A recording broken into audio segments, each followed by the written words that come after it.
Sekarang ini masih ada waktu 30 menit. Sekarang tentang mukjizat karena ini yang paling panjang itu tentang apa? Mukjizat. Saya sengaja saya letakkan di akhir. Saya baca takbir orisinilnya dari hadis Rasulullah SAW di Shahihul Bukhari. Saya ulang lagi di kitab Shahihul Bukhari. Nah, di kitab Shahihul Bukhari nomor hadisnya itu 4981. Di antara kebanggaan Rasulullah SAW itu beliau ngendikan tidak ada nabi kecuali dikasih ayat atau mukjizat yang spektakuler. Kayak Nabi Musa kan bisa kayak simsalabim mukul belah laut terus kering. Nabi Soleh juga batu besar ngeluarin onta. Ngeluarin onta, keren. Onta kok keluar dari batu besar. Ajaib lah. Nabi-nabi dulu itu ajaib. Tapi yang agak-agak, kalau boleh dibahasakan, agak-agak gak rasional itu satu Pak Rasul. Saya punya kitab namanya Al-Khusurul Hamidiyah. Itu pinternya bukan main yang ngarang.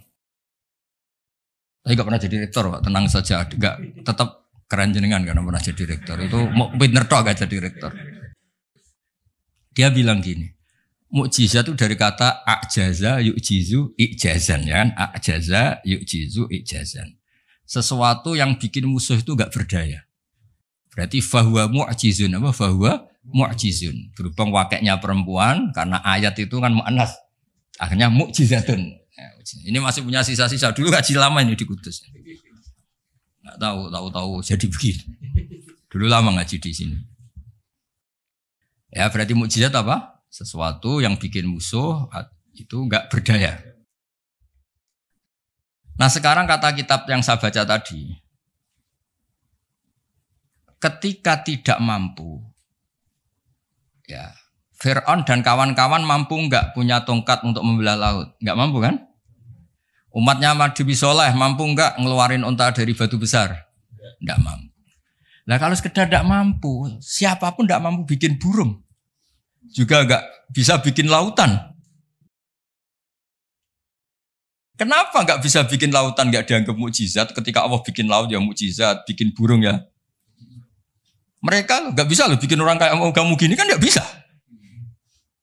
Nah, umatnya Nabi Pak Arso itu dilatih. Yang namanya mukjizat itu ayat apa saja. Terciptanya langit dan bumi, gunung, Semeru sampai gunung Jogja, Merapi. Semuanya itu mukjizat karena itu ayat Allah yang orang enggak akan bisa bikin. Sebab itu mukjizat Rasulullah itu dianggap paling rasional karena enggak usah nunggu yang dasar-dasar yang. Jadi cara Nabi Muhammad kalau ketemu Nabi Musa gejolokannya kira-kira gini. Musa mukjizat kok ngenteni ono ngono barang. Memangnya orang bisa bikin ayam, bikin pitik, bisa bikin nyamuk. Kan sama-sama berstatus mukjiz, sesuatu yang orang lain enggak bisa. Makhluk enggak bisa. Lah umatnya Nabi itu enggak dilatih yang gitu-gitu, dilatih inna fi khalqis samawati wal ardi waqtilafil laili wa nasabdar wal fulki sampai kabeh la ayati liqaumi yaqilun. Kalau kamu punya akal tuh semua sudah mukjizat. Ngapain sih mukjizat kok nunggu gitu-gitu gitu. Clear ya? Jadi makna mukjizatnya enggak kena untuk umatnya Nabi Musa itu enggak kena. Untuk ngakui lemah saja kok nunggu pertunjukan. Bikin rambut aja kan ya ada. Bisa untuk ngakui Allah dijaya saja kok nunggu pertunjukan. Harusnya keseharian kita juga sudah ada pertunjukan Allah yang menunjukkan kita ini tidak siapa. Makanya di kita disebut wa ma min dabatin fil ardi wala ta'iri yatiru bi janahihi illa umamun amsalukum.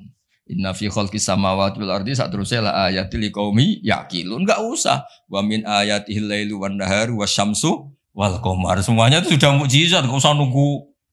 Nah, ini saya baca.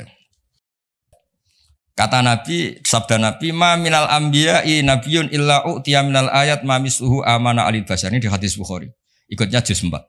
Wa inna ma kana alladhi utitu wahyan awhahu wa ilayya fa arju an akuna aktsarahum tabi'an yaumal qiyamah.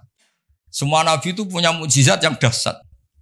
Tapi itu tidak ada apa-apanya dengan mukjizat saya. Mukjizat saya itu Quran dan saya berharap dari mukjizat yang rasional ini kemudian pengikut saya yang terbesar.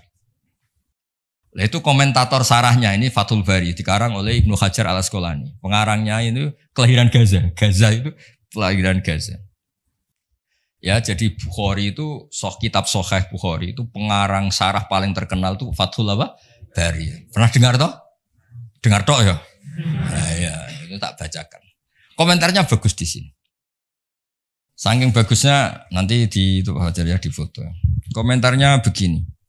Kenapa begitu ya? Kira-kira gitu. Pertanyaannya kenapa begitu? Ini rasional sekali cara analisisnya. Annal mukjizat al-madiyata kanat khisiyatan tusyahadu bil absor karena qati soleh wa asa Musa wa mukjizatul Qur'ani tusyahadu bil basirah fayakunu mayyatabi'u li ajliha aksar li annal ladzi yusyahadu bi ainir ra'si yang qaridu bin qiradi musyahidihi wal ladzi yusyahadu bi ainil aqli baqin yusyahidu kullu man ja'a ba'dal awal mustamirran. Begini logikanya, misalnya gini. Nabi Musa itu Nabi top punya mukjizat tongkat. Tongkatnya satu lagi. Misalnya dipakai Pak Fathul Wahid tidak bisa tak pakai saya. Dipakai ini tidak bisa dipakai itu. Karena hanya satu. Itu pun nggak ada jaminan kalau yang pakai kamu itu mandi. Tongkatnya bisa balik loh. Oh, dulu yang pakai Nabi ini kamu apa ini? Ya kan? Tapi kalau mukjizat Quran, logika yang dibangun itu terus menerus. Misalnya begini, saya nyontohkan pekerjaan dan saya ini dengerin betul. Allah itu ketika ngeritik sesuatu yang tidak nyata disebut batil. Batil itu beda dengan maksiat. Maksiat itu perilaku sosial yang salah. Tapi kalau batil itu sesuatu yang enggak nyata, apa? Misalnya gini, orang nyembah makhluk, nyembah Namrud atau Fir'aun. Mentuhankan Fir'aun itu sesuatu yang enggak nyata. Yang benar Fir'aun itu manusia bisa mati dan nyatanya mati. Berhala Lata Uzza itu patung. Patung itu Tuhan apa batu? Batu. Quran bilang gini. Qul ja'al haqqu wa ma yubdi'ul batilu wa ma yu'id. Hak itu nyata dan batil itu tidak pernah memulai dirinya. Yubdi'u itu memulai dari kata bada'a. Bada'a ya beda'u ikut wazan af'ala jadi abda'a yubdi'u. Kebatilan itu tidak bisa memulai dirinya sendiri. Pernah enggak 1 tambah 1 8? Enggak pernah kan? Nah, sekarang begini. Kemudian Islam yang datang dengan tauhid. Bahwa sesuatu dimulai dari angka 1. Terus misalnya dilawan, enggak lah. Yang pertama itu angka 2, yang pertama itu angka 3, yang pertama angka 4. Nyari pasarnya enggak bisa. Pasar akal sehat enggak bisa. Sesuatu kok dimulai dari 4, dari 3, dari 2 itu nyarinya enggak ketemu. Apa? Karena barang batil atau tidak hak itu enggak pernah nyata. Makanya saya pernah ketika diminta Pak Arsoyo tausiah lah. Saya di Badan Wakaf saya pernah cerita. Imam Amudi itu guru matematika. Ketika beliau meninggal, murid-muridnya janggal. Ini guru saya masuk surga enggak karena guru matematika. Kayak kamu janggal ini Pak Rektor ini masuk surga enggak karena penggawean itu jedasinan celananan. Tapi ternyata semua itu demi apa? Islam. Ternyata Imam Amudi pas di alam roh itu, kamu enggak harus percaya cerita ini, bisa aja kamu enggak percaya. Enggak penting maknanya, enggak penting ceritanya, enggak penting. Tapi sama Allah sama siapa takbirnya? Ya amuti istadillah bi wahdaniyati bi khadrati mal. Istadillah ala wahdaniyati bi khadrati malaikat. Karena malaikat itu udah komplain. Ternyata malaikat yang komplain kita itu banyak. Malaikat ini ada di beberapa hadis. Ya Allah, apa ada orang yang imannya itu ngalahkan kita? Jawabnya Allah, ada manusia. Allah udah bilang ustadz, manusia. Manusia mukmin ya kamu termasuk. Kok bisa ya? Malaikat selalu tanya, kok bisa? Kalau kita iman kan langsung melihat surga, neraka, aras. Jadi kalau kartu iman kita pasti lebih valid karena menyaksikan langsung. Nah, manusia kan enggak. Di dunia kan macam-macam. Ada dangdutan, ada macam-macam. Tapi ternyata imannya enggak tergoyahkan. Ternyata apa? Logika yang dibangun Imam Mudi itu.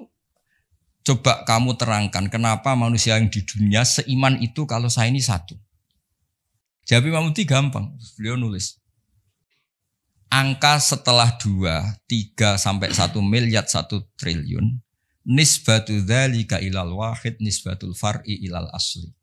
Angka itu 2, 1 miliar 1 triliun. Dibandingkan angka 1 semuanya tetap cabang. Yang pokok itu 1. Keyakinan itu kan gak terbantahkan oleh Anda. Dan gak bisa digoyang kan. Mbok kon urip melarat, baulet tetap nak tauhid itu harga mati. Ya enggak. Akhirnya malaikat manduk-manduk. Cara Jawa mandek man imannya manusia agak tergoyahkan karena logikanya pakem. Bahwa angka 2, 3 ila mala nihayatallah sampai tidak terbatas, nisbatu dzalika ilal wahid nisbatul far'i ilal asli. Kemudian setelah itu Imam Mahmudi gambar Pak Arso. Gambar sekenanya aja, bisa gambar gedung, gambar rumah, gambar mobil. Gambar apapun juga dimulai dari min nuqtah wahidah, dari satu titik. Gambar itu baik, besar, elek, apik, tetap dimulai dari satu titik. Nah, makanya Quran dimulai dari bismillah sebagai isyarat, semuanya dimulai dari nuqtatil wujud, yaitu Allah Subhanahu wa ta'ala. Nah, mukjizat ini yang dimiliki umatnya Rasulullah sallallahu alaihi wasallam. Misalnya kita bela Nabi itu poligami atau orang-orang soleh poligami, belanya gampang karena pakai rasional. Ngurmat orang satu apa? Ngurmat perempuan satu hukumnya apa? Baik kan? Ngurmat yang baik loh, maksudnya bukan ngurmat tak. Ngerumat perempuan satu yang baik hukumnya apa? Baik. Kalau 2 lebih baik, logika loh, udah usah dipraktekkan. Ini kan cerita orang baik, bukan cerita kamu, bukan. Orang baik ngerumat perempuan satu baik. Jadi apa? Baik. Ngerumat 2. Nah, sekarang tinggal waliannya. Kamu satu saja kamu terlantarkan orang satu dosa, orang 2 lebih dosa. Itu kan. Jadi meskipun Anda tidak berani poligami, membela bahwa kenapa sih nabi-nabi dulu poligami, gampang logik. Ya gitu. Tapi harus kamu praktekkan. Kamu kan kamu gak orang baik gitu maksud saya. Tapi untuk membela secara rasional tuh gampang. Ya orang baik ngerawat orang satu, baik ngerawat orang 2. Dah ya. Sekarang yang kamu menerantarkan orang satu, dosa 2, lebih dosa. Jelas ya. Jadi nah, makanya agama ini dibela sama Allah dengan status liqaumi yaqilun, liqaumi yatafakkarun. Enggak usah pertunjukan kayak mujizat tadi, intinya agama ini enggak perlu pertunjukan Nabi Muhammad terus ngomong. Lah kalau gitu kasihan kiai-kiai yang sekarang. Misalnya, oh, saya percaya kalau kamu ketua DPI asal bisa terbang ke Mekah. Ya repot kalau. Saya percaya kamu rektor Universitas Islam asal bisa Gunung Semeru kamu pindah, Merapi kamu taklukkan. Wah ya repot kalau ukurannya gitu-gitu terus ya. Cukup ukurannya pakai hukum sosial. Hukum sosial itu piye? Alladzina yunfikuna fis sarra wa dharra. Ketika kita longgar ya mudah sedekah, ketika susah pun mudah sedekah.